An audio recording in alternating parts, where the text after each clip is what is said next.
So this is just a quick touch base, not a ton of forward progress on the bike, but this is a quick, like, sit down and show what it took to get CDI out of the bike to make the wiring harness ready to be integrated with the Megasquirt harness. There aren't a lot of touch places between the two, I guess. So it was surprising. I pulled out a fairly decent chunk, and I have a whole bunch to add back in.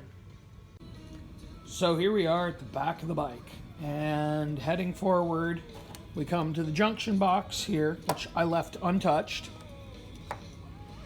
and went through, and there's a couple of wires that are now quote-unquote new.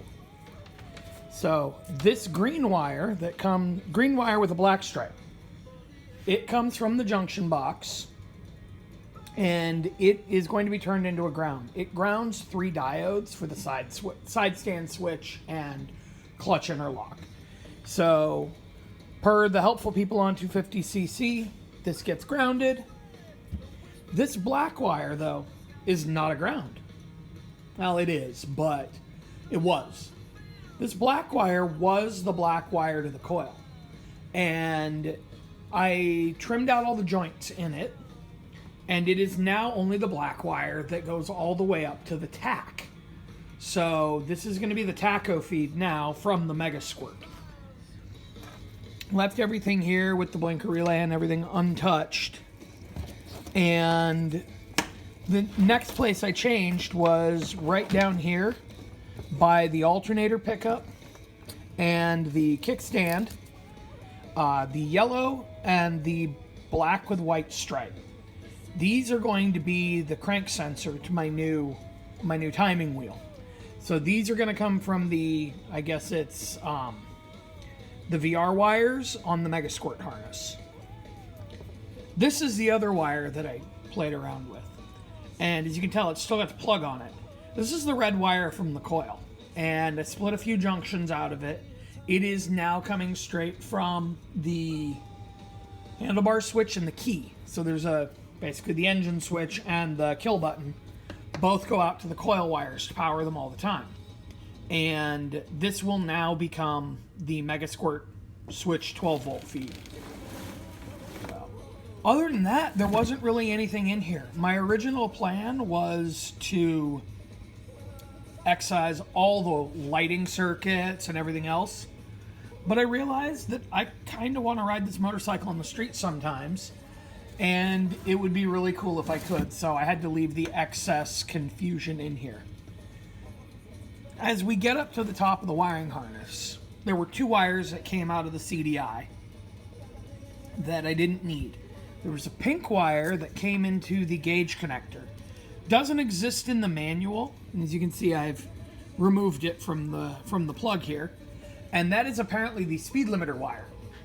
It went all the way into the back of my speedometer. The manual didn't say why. It's gone now. The other wire was this gray wire right here, and because I couldn't get it out of the connector cleanly, I didn't pull it out. In case I need to tap back into it later if it doesn't work for what I thought it did, I left a little pigtail tied up in here. But supposedly this is the CDI security wire, and that looks for a resistor and fires up or not the CDI. Well, since I don't have that anymore, there's really no reason to keep it. So that's gone. Other than that, there's the pile of wiring I removed. It really wasn't much, right? Like, if you go through the manual, it almost all works out except for the stuff that wasn't there. So that was my crank trigger wires. There's some coil. There's the aforementioned pink wire.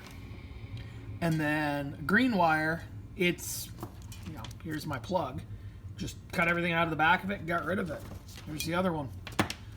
So I'm not cutting any wire yet. So I've got a bunch of wires that I don't think I'm going to use tied up here. And I've got it broken out into 2 trunks beyond there.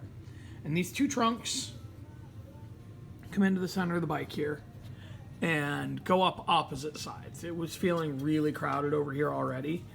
So this side's got more of the hookups for crank trigger, 12 volt power.